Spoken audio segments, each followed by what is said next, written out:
everyone, welcome back to WCB Jazz Vinyl. In what is very likely my last video of 2024, I wanted to run down my top 15 best jazz vinyl finds of the year. A lot of rare stuff here. There's Blue Note, there's Prestige, there's New Jazz, there's private pressings, there's even some 10-inch stuff here. A lot of money here, at least if not money that I spent, certainly money in terms of what these records are worth, because gosh, each one of these is quite rare. Very excited to get each of them and have them in my collection, and most importantly, be able to listen to them. So that's what we're about to get into. If you haven't yet, hit like. Hit subscribe. Please subscribe to my channel, right? There's going to be lots of great content even heading into next year. And if you'd like, you can follow me on Instagram. I'm at what_can_brown. All right, so we're actually going to start with the 10-inch records. So some of you may know I'm a sort of fairly avid collector of 10-inch records. Probably have about 4 IKEA cubes worth, and I added 2 in particular this year that I was very, very excited about. And the first one that I wanted to share is the Julius Watkins Sextet. This is New Faces, New Sounds, put out in Blue Note's, what do they call it, 5000 series. So the catalog number is 5053. So this is an original pressing, as are I think everything I'm about to, well, not everything is like truly an original pressing that I'm going to show you, but everything is at least vintage. And in any event, this is an original pressing. So the lineup joining Julius Watkins here, we have Frank Foster, Perry Lopez, George Butcher, Oscar Pettiford, and Kenny Clark. So because of the 10-inch format, obviously you're not going to get quite as much music as a 12-inch. There's just 4 tracks on here, but it does give these musicians the opportunity to stretch. And this is just one of those records that's like really, really difficult to get. I mean, it's early Van Gelder, it's early Blue Note. Julius Watkins didn't put a whole lot out or even really participate in a lot of Blue Note sessions. So this one was just, very exciting for me to get. Great shape. Yeah, super excited. So the other one is also Blue Note, also 5000 series, and this is the Lou Mecca Quartet. So joining Lou Mecca is Jack Hitchcock. You've got Vinnie Burke and Jimmy Campbell. So this is also a somewhat unnatural or unusual group for Blue Note, but remember, it's early on, so they hadn't necessarily added to this sort of the Blue Note roster in terms of all the musicians today that we know and love. So this is, again, quite early and quite unusual as well. So these next two actually sort of thematically go together as well, and the reason is because they're both private pressing records, and I do think that I've actually highlighted both of these at some point throughout the year on my channel, including one of these just the other day. So I'll show you that one first again. Won't say too much about it, but this is Owen Marshall as Captain Puff in The Naked Truth. So this is one of those records that I mentioned I got from my connection in Las Vegas, who's been, actually, I think some of these other records on this list are also from that connection. So very excited to get this one. Again, private pressing, difficult to find, and in fantastic shape, still in shrink wrap. So also this other private press, also still in shrink wrap. Highlighted this at the very beginning of the year, and it's gotten a lot of spins since then for sure. So this is Ray Scott's Timber Timbre.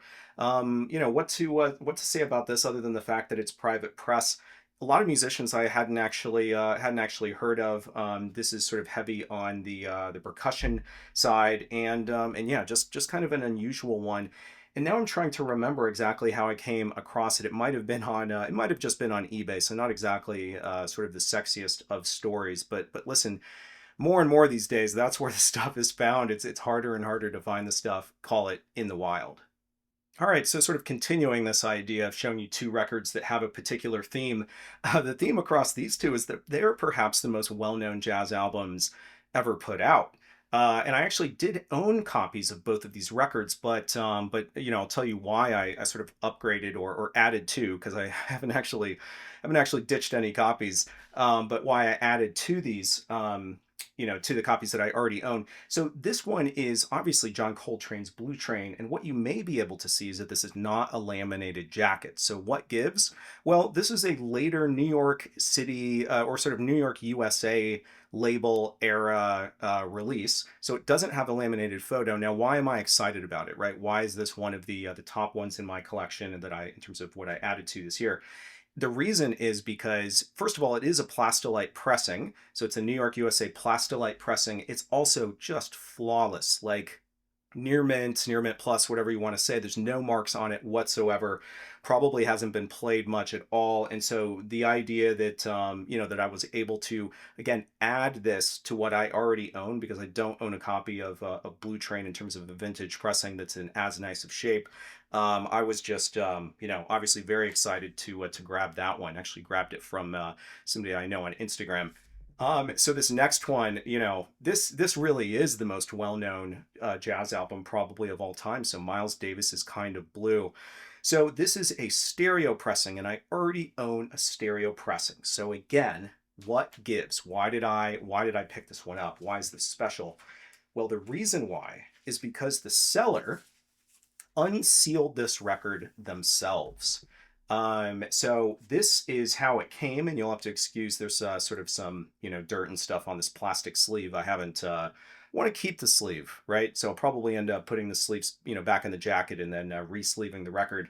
But essentially, they unsealed this themselves just to, gosh, I don't even know why. I think to check the matrix numbers, and then they put it up for sale. It's never been played. The condition of the vinyl indicates as much, that it just doesn't look like it's been played ever. So again, like near mint plus, whatever you want to call it, hasn't been played original pressing, original stereo pressing at that. So again, I'm not I don't necessarily fetishize unplayed records, but it is very exciting to me to be able to have this, and of course I'm gonna play it.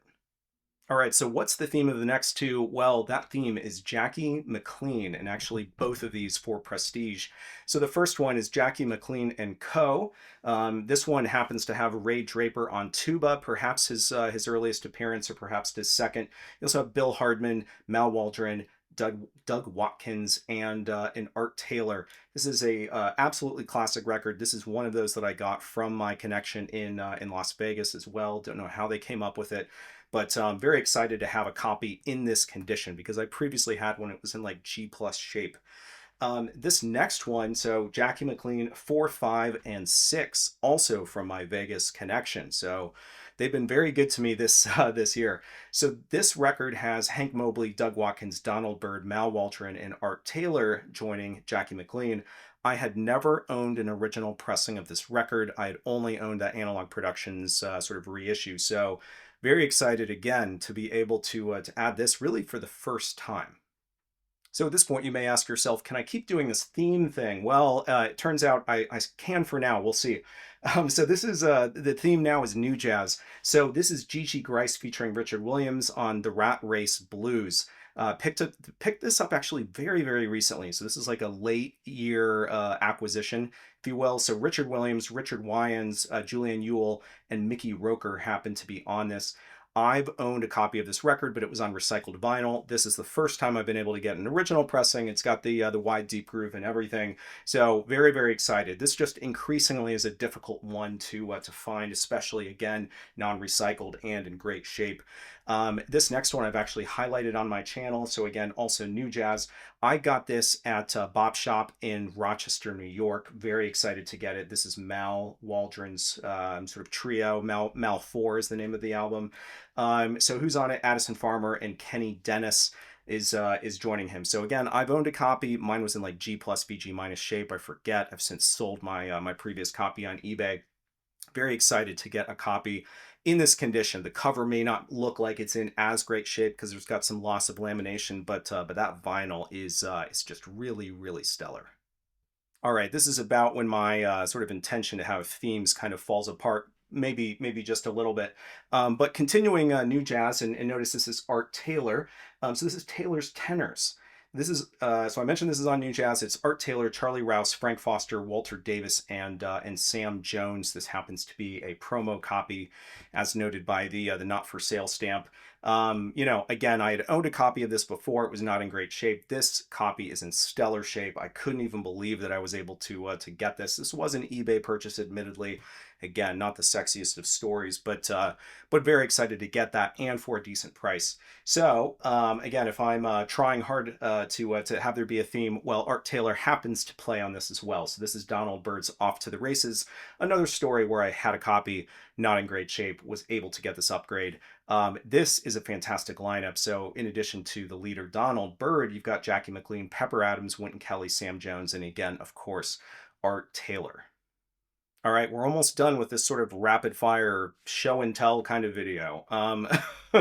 So these next two, the thematic sort of tie is Blue Note. So this is Benny Green's Soul Stirrin'. This is a really hard. This has proven to be a very hard one for me to get in decent shape. I think the first copy I ever got was one that I bought from a seller in Jamaica, and it smelled like I could smell it even when it was shelved. It was so bad. In any event, I think it also had like a cigar burn on the front of it. I was able to upgrade that one at some point, but this year I was able to get this particular upgrade, and it's probably going to be my final upgrade. It's in excellent shape.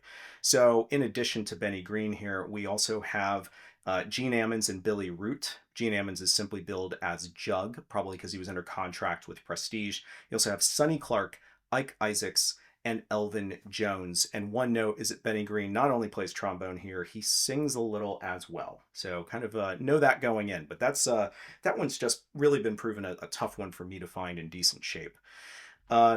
This next one, again, also Blue Note. This is Andrew Hill's Black Fire. So I'd owned a pressing of this in the past. It was not in great shape. In fact, I still own it, and I'm going to have to sell the other one because this is a huge upgrade.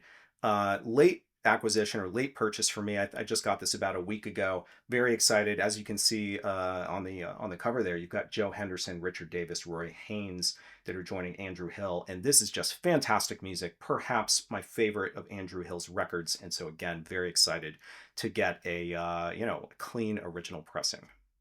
All right, and finally, number 15. This is not the rarest. It's not the one that I was most excited about, but it is one that I was very excited about. Part of this is because I'm a trumpet player, right? And so I gravitate towards the trumpeters. This is Dizzy Reese's London Jazz. So I think that this has possibly been released on the Tempo label, but this is the first pressing in the U.S. on the Imperial label. In addition to Dizzy Reese, we have Sammy Walker, Tony Crombie, Lenny Bush, Phil Seaman, Dave Goldberg, Johnny Weed, Ronnie Scott, and Terry Shannon. This just very rarely comes up in the US, and certainly in this shape. This thing is basically unplayed. Also got this record from my Las Vegas connection. So gosh, like I said, they've been very kind to me in terms of finding records that otherwise some of these I've like never seen before, never had the opportunity to even get copies of. So, it's always great when you have somebody working for you. All right, everyone, that was it. Those are my top 15 finds of the year. Don't get me wrong. I bought a lot of records. I got a lot of great stuff. It's possible that I forgot about something that I got that otherwise might make this list, but this is at least representative, I think, of my top finds of the year. So yeah, apologize if this kind of show and tell format was triggering for anybody. I know I typically don't really do this kind of format, but I didn't know what else to do other than what was I supposed to do? Just fawn over these records for like 10 minutes a piece. So in any event, I hope everybody enjoyed this kind of year-end recap. And I hope you all will follow my channel and follow me into 2025. I'm promised there's going to be many more videos to come, and hopefully a lot of great content. So thanks everyone for your continued interest in my videos. And yeah, here's to 2025.